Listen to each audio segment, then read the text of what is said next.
तो दोस्तों अब हम बढ़ते हैं क्लास 10th की ओर और देखना स्टार्ट करते हैं प्रश्नावली 9.1 से क्वेश्चन नंबर 5 को देखना है। ठीक है, यहाँ पर देख सकते हैं ये हमारा क्वेश्चन रहा। अब तक मैंने जो पहले के जो क्वेश्चन है 4 उनका सोल्यूशन मैंने अपने चैनल पर दे रखा है। अगर आपको इन क्वेश्चनों में डाउट है तो आप जा करके मेरे चैनल से देख सकते हैं। चलिए दोस्तों अब स्टार्ट करते हैं। यहाँ पर क्वेश्चन नंबर 5 को देखना है। ठीक है, तो इस क्वेश्चन को मैंने अपने कॉपी पर ले रखा है। अब देख सकते हैं यहाँ पर आपको दिख रहा होगा। ठीक है, मैं आपको पढ़ करके अच्छे से समझाऊंगा इस क्वेश्चन को। तो चलिए स्टार्ट करते हैं। आप यहाँ पर क्वेश्चन बोला कि भूमि से 60 मीटर की ऊंचाई पर एक पतंग उड़ रही है। तो दोस्तों आप देख सकते हैं मैंने यहाँ पर फिगर बनाया हुआ है। अगर भूमि को देखिएगा तो यहाँ पर भूमि है और पतंग जो है ना यहाँ पर उड़ रही है। तो भूमि से जो पतंग की ऊंचाई है ये कुल मिलाकर के 60 मीटर का है। ठीक है ना, भूमि से 60 मीटर की ऊंचाई पर ये पतंग जो है ये उड़ रही है। ठीक है, अब यहाँ बोला पतंग में लगी डोरी को अस्थायी रूप से भूमि के एक बिंदु से बांध दिया गया है। तो दोस्तों यहाँ पर जो पतंग है, ठीक है, इस पतंग को भूमि के एक बिंदु से यहाँ पर ऐसे करके अस्थायी रूप से बांध दिया गया है। ठीक है ना, अब बोला कि भूमि के 60 डोरी का झुकाव 60 डिग्री है। तो दोस्तों ये जो डोरी है हमारे पास और ये जो भूमि हमारे पास है, तो डोरी का जो झुकाव है ना भूमि की तरफ ये 60 डिग्री का हमारे पास है ना। तो मैंने यहाँ पर 60 डिग्री का एंगल बना लिया।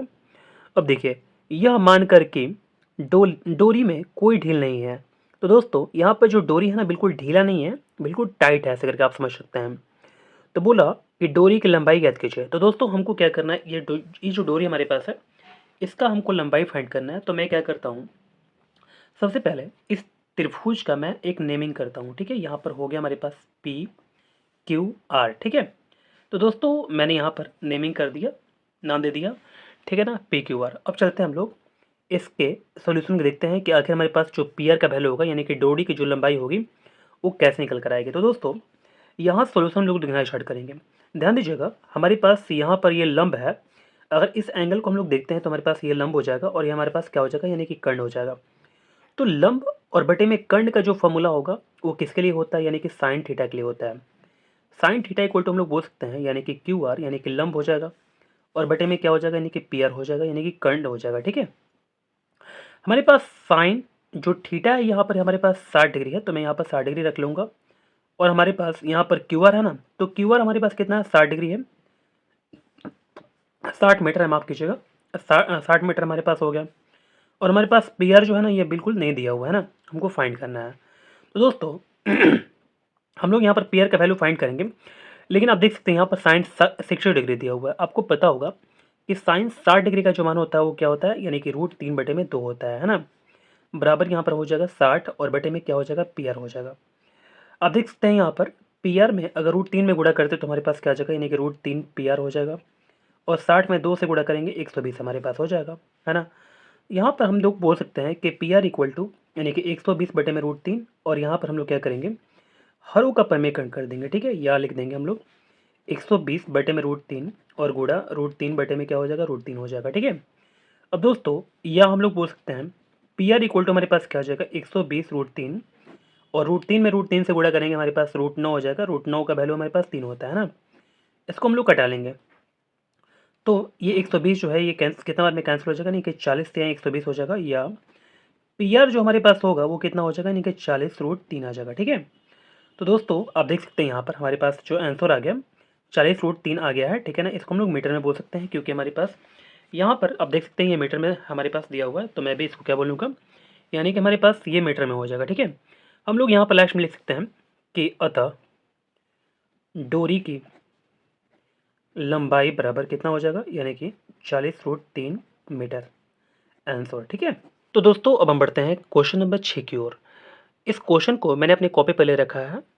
इस क्वेश्चन को बताने से पहले मैं आपको एक बात बोलूँगा, मैं आपको एक सलाह दूंगा। ठीक है दोस्तों, जब मैं इसका सॉल्यूशन दूंगा ना तो आपको बिल्कुल ध्यानपूर्वक देखना है। ठीक है, तो चलिए अगर आप ध्यानपूर्वक नहीं देखिएगा, आपका दिमाग में कुछ और चलेगा और आप यहाँ पर लेक्चर को देखिएगा, ठीक है ना, तो आपको बिल्कुल इस क्वेश्चन को समझने में परेशानी होगा। ठीक है ना, तो चलिए अपना दिमाग बिल्कुल यहीं पर रखिए और चलिए इस क्वेश्चन को हम लोग देखना स्टार्ट करते हैं। ठीक है, देखिए दोस्तों यहाँ पर ध्यान दीजिएगा आप, हमारे पास क्वेश्चन यहाँ से स्टार्ट बोल रहा हूँ 1.5 मीटर लंबा एक लड़का। तो सबसे पहले हम एक लड़का यहाँ बना लेते हैं। ठीक है, यहाँ पर मान लीजिए कि 1.5 मीटर का लंबा हमारे पास एक लड़का हो गया, ठीक है। यहाँ पर अब बोला कि 1.5 मीटर, मैं यहाँ पर लिख देता हूँ 1.5 मीटर, ठीक है। लंबा एक लड़का 30 मीटर ऊंचे एक भवन से कुछ दूरी पर खड़ा है। तो मान लीजिए कि यहाँ पर हमारे पास एक भवन है ऐसे करके, ठीक है। ये कितना इसका लंबाई है हमारे पास, तो 30 मीटर हमारे पास इसका लंबाई है, ठीक है ना। 30 मीटर ऊंचा ये भवन है। बोला कि कुछ दूरी पर खड़ा है। तो मान लीजिए कि यहाँ पर भवन है और ये लड़का जो है ना यहाँ पर खड़ा है, ठीक है। तो चलिए दोस्तों, यहाँ बोला आगे कि जब वह ऊंचे भवन की ओर जाता है, मान लीजिए कि ये जो लड़का है ना ऊंचा यहाँ पर जो भवन है इसकी तरफ जाता है ऐसे करके, ठीक है। चलते चलते चलते चलते जाएगा आगे। तो बोला तब उसकी आंखों से भवन के शिखर का उन्नयन कोण 30 डिग्री से 60 डिग्री हो जाता है। जैसे मान लीजिए कि यहाँ पर खड़ा है ना, तो अगर शिखर को देखेगा इसका, तो यहाँ पर जो कोण बन रहा है ये हमारे पास कितना डिग्री का बन रहा, यानी कि अगर मान लीजिए कि अगर ये ऐसे भी सामने दिखता है, यहाँ पर सामने दिखता है, और फिर सामने से देखते देखते देखते देखते ऊपर देखेगा, है ना।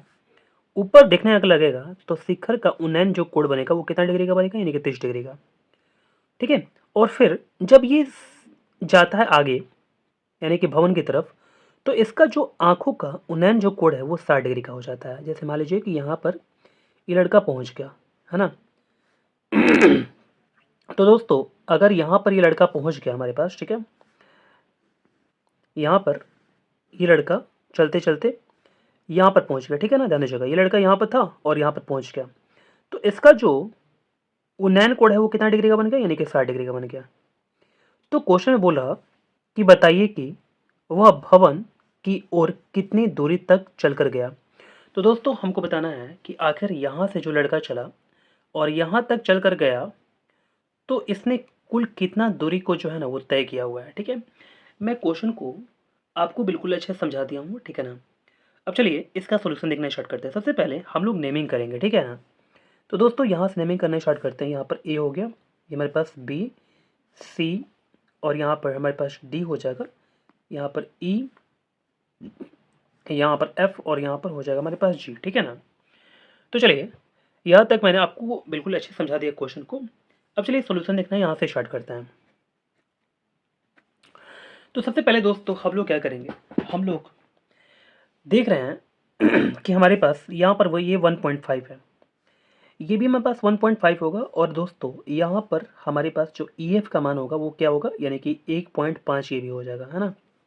तो चलिए सबसे पहले हम लोग क्या करते हैं, यहाँ पर हम लोग लिखेंगे चूँकि BC बराबर, हमारे पास BC जो है ना वो किसके बराबर है, यानी कि EF के बराबर है। तो हम लोग बोल देंगे BC बराबर EF, या हमारे पास BC जो हमारे पास है कितना है, 1.5 है, तो 1.5 मीटर हमारे पास क्या हो जाएगा, यानी कि EF हो जाएगा। कोई दिक्कत नहीं है दोस्तों, यहाँ पर हमारे पास EF जो होगा वो कितना हो जाएगा, यानी कि 1.5 हो जाएगा। अब दोस्तों हम लोग क्या करेंगे, AF का मान निकालेंगे। अतः AF का मान हमारे पास कैसे निकल कर आएगा, यानी कि हम लोग पूरा AE में से, है ना, AE में से अगर हम AE में से हम लोग EF को घटा लेंगे, EF को दोस्तों अगर हम घटा लेते हैं तो हमारे पास क्या आ जाएगा, यानी कि AF का मान आ जाएगा। तो अब देख सकते हैं हमारे पास AE जो है ना, AE जो हमारे पास है वो कितना है, पूरा पूरा मिला करके 30 मीटर का था, ठीक है। AE हमारे पास पूरा पूरा ये जो भवन था ये कितना था, यानी कि 30 मीटर का था। हम लोग दोस्तों इसमें से 1.5 यानी कि EF का जो मान है ना वो घटा देंगे, ठीक है, 1.5। तो दोस्तों हमारे पास क्या आ जाएगा, 28.5 आ जाएगा, यानी कि 28.5 मीटर में आ जाएगा, ठीक है। तो यहाँ तक आपको मैंने समझा दिया। अब चलिए आगे चलते हैं दोस्तों। सबसे पहले हम लोग क्या करते हैं, हम लोग यहाँ से जो हमारे पास C और D का मान फाइंड करना है ना, आप बोले CD चाहे आप बोलते BG, हाँ दोनों तो बात बराबर है ना। तो चलिए हम लोग को BG फाइंड करना है दोस्तों। हम लोग क्या करेंगे, सबसे पहले आते हैं हम लोग A, B और F में, ABF त्रिभुज में आते हैं। तो दोस्तों यहाँ पर लिखेंगे त्रिभुज ABF में। अब देख सकते हैं यहाँ पर ABF हमारे पास यहाँ पर है ना। हम लोग क्या करेंगे, ABF में आकर के यहाँ पर ये जो हमारे पास कोड है 30 डिग्री का, अब देख सकते हैं यहाँ पर 30 डिग्री का कोड है हमारे पास। तो हमारे पास जो AF होगा ये लंब का काम करेगा, हमारे पास जो BF है ना वो आधार का काम करेगा, और हमारे पास AB जो है ये कर्ण का काम करेगा, ठीक है। तो हम लोग क्या करते हैं यहाँ पर tan थीटा लगाते हैं, tan 30 डिग्री लगाते हैं दोस्तों। तो tan 30 डिग्री का डायरेक्ट अगर फॉर्मूला हम लोग अप्लाई करते हैं तो हमारे पास क्या हो जाएगा, यानी कि हमारे पास हो जाएगा दोस्तों एफ यानी कि लंब और बटे में क्या हो जाएगा, यानी कि बी एफ हो जाएगा, यानी कि आधार हो जाएगा। ठीक है, लंब बटे में आधार का मैंने फॉर्मूला अप्लाई कर दिया। आपको पता होगा कि tan 30 का जो मान होता है वो क्या होता है 1/√3। जो हमारे पास एफ का मान है ना, आप देख सकते हैं यहाँ पर हमारे पास कितना दिया हुआ है, मैंने एफ का मान यहाँ पर निकाला हुआ है। यहाँ पर एफ का मान निकल कर आया कितना हमारे पास, यानी कि 28.5 निकल कर आया है ना। तो हम यहाँ पर रख लेंगे 28.5। हमारे पास जो बी एफ का मान है वो कितना है हमारे पास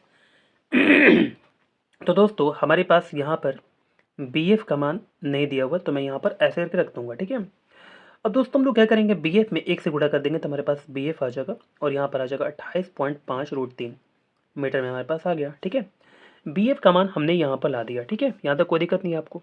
अब हम चलते हैं त्रिभुज ए जी एफ में। तो दोस्तों यहाँ पर हम लोग लिखेंगे त्रिभुज ए जी एफ में। ठीक है, ए जी एफ की बात करते हैं हम लोग, ध्यान दीजिएगा।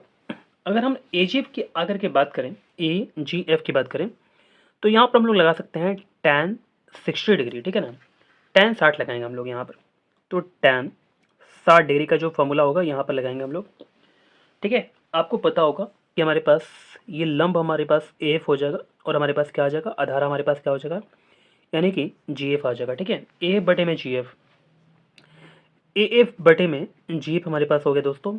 अब आपको पता होगा tan 60 का जो वैल्यू होता है वो √3 होता है, और हमारे पास जो एफ का वैल्यू है आप देख रहे हैं यहाँ पर, एफ का वैल्यू मैंने यहाँ पर लाया हुआ 28.5, तो यहाँ पर हम लोग रख देंगे 28.5 रख देंगे। ठीक है, बटे में हमारे पास क्या हो जाएगा, तो दोस्तों जी एफ को हम लोग जी एफ रख सकते हैं, क्योंकि हमारे पास जी एफ का जो मान है ना वो नहीं दिया हुआ है। हम लोग जी एफ में √3 से गुणा करेंगे तो हमारे पास √3 जी एफ आ जाएगा, और बराबर कितना आ जाएगा हमारे पास, यानी कि 28.5 आ जाएगा। अगर हम लोग जी एफ यहाँ से निकालें तो हमारे पास कितना आ जाएगा 28.5, और बटे में कितना आ जाएगा √3 आ जाएगा दोस्तों। ठीक है, यहाँ तक कोई समस्या नहीं है। अब देखिए हम लोग हरों का परिमीकरण कर देंगे, तो नीचे में जगह नहीं है, तो दोस्तों यहाँ से हम लोग देख सकते हैं जी एफ इक्वल टू हमारे पास आ चुका है कितना, मैं एक बार यहाँ पर लिख देता हूँ 28.5 बटे में √3 आया ना, या जी एफ इक्वल टू कितना हो जाएगा, जी एफ इक्वल टू हमारे पास 28.5 √3, और यहाँ पर भी √3, और बटे में क्या हो जाएगा √3 हो जाएगा। दोस्तों हम लोग जी एफ का यहाँ पर मान निकाल सकते हैं, तो यहाँ पर क्या हो जाएगा 28.5 √3, और बटे में 3 आ जाएगा। ठीक है, चलिए इतना तक मैंने आपको समझा दिया है ना। क्या यहाँ पर ये कैंसिल हो सकता है क्या, 28.5 को अगर 3 से भाग लगाते हैं तो हमारे पास ये कैंसिल होगा, तो 3×9 = 27 हो जाएगा 9 बार में, और 3×5 = 15, यानी कि 9.5 आ जाएगा, या हम लोग वो जी एफ इक्वल टू बोल सकते हैं 9.5 √3। ठीक है, अब दोस्तों अब देख सकते हैं हमारे पास आ चुका है 9.5 √3। ठीक है ना, किसका मान आ चुका है, तो जी एफ का मान आ चुका है हमारे पास। दोस्तों हमारे पास बी एफ का मान आ चुका। ठीक है, आपको यहाँ पर दिख रहा होगा, मैं थोड़ा सा इसको नीचे कर देता हूँ, तो यहाँ पर देख सकते हैं आप। ठीक है ना, हमारे पास जो बी एफ का मान आया हुआ है ये आया हुआ है। ठीक है, हमारे पास जो जी एफ का मान आया हुआ है ये यहाँ पर आया हुआ है ना। तो बी एफ हमारे पास ये वाला है, हमारे पास जी एफ ये वाला है। अगर बी एफ में से अगर हम जी एफ को घटा देते हैं तो हमारे पास क्या आ जाएगा, यानी कि बी जी का मान आ जाएगा। यही हमको फाइंड करना है कि लड़का यहाँ से गया और यहाँ यहाँ से यहाँ तक गया, तो इसने कितना दूरी तय किया, तो दोस्तों ये बी जी तय किया हुआ है, तो बी जी का वैल्यू हमारे पास फाइंड हो रहा है। ठीक है ना, तो चलिए हम लोग यहाँ पर क्या करेंगे, अतः ठीक है यहाँ पर हम लोग बी जी निकालेंगे। बी जी निकालने के लिए क्या करना पड़ेगा, बी एफ में से घटाना पड़ेगा दोस्तों, हमारे पास क्या हो जाएगा, यानी कि बी एफ में से हम लोग जी एफ घटा लेंगे, बी एफ में से जी एफ घटा लेंगे तो हमारे पास क्या आ जाएगा, यानी कि बी जी आ जाएगा। दोस्तों बी जी अगर हम लोग निकालना चाहते हैं तो बी एफ का मान रखना पड़ेगा। हमारे पास जो बी एफ का मान है कितना, 28 पॉइंट, वो आपको दिख नहीं रहा भाई, चलिए यहाँ पर देख सकते हैं बी जी माइनस यहाँ पर बी एफ माइनस क्या हो जाएगा, जी एफ हो जाएगा। ठीक है, चलिए अब आपको सब कुछ अच्छा से दिख रहा होगा। देखिए दोस्तों यहाँ पर मैं एक बार अच्छा से समझाता रहा हूँ। बी जी निकालने के लिए बी एफ में से जी एफ को घटाना पड़ेगा, तो हमारे पास बी जी का मान आ जाएगा। तो बी एफ का मान हमारे पास कितना है, आप देख सकते हैं यहाँ पर बी एफ का मान हमारे पास, यहाँ पर मैंने निकाला हुआ 28.5 √3। ठीक है, 28.5 √3 है हमारे पास। जी एफ का मान हमारे पास जो है यहाँ पर देख सकते हैं आप, हमारे पास से आया हुआ है जी एफ का मान 9.5 √3 आ गया। ठीक है, तो दोस्तों अगर हम लोग यहाँ पर बी जी निकालते हैं तो क्या घटाना पड़ेगा दोनों को, है ना। तो 5 में से 5 जगह 0 हो गया, और 28 में से हम लोग यहाँ पर 9 घटा लेंगे तो हमारे पास क्या आ जाएगा, यानी कि 19.0 आ गया और रूट 3 मीटर आ गया। ठीक है, तो दोस्तों आप देख सकते हैं यहाँ पर हमारे पास जो बीजी का मान आ चुका है, इतना आ चुका है। अतः हम लोग बोल सकते हैं यहाँ पर, अतः यहाँ पर क्वेश्चन में बोला हुआ है, बताइए कि वह भवन की ओर कितनी दूरी तक चल कर गया। ठीक है ना, तो कुल दूरी बराबर है, यहाँ पर हम लोग लिख देंगे कुल, अतः कुल दूरी बराबर 19 रूट 3 मीटर। ठीक है, और ये हमारा आंसर हो जाएगा। उम्मीद करते हैं आप समझ गए होंगे।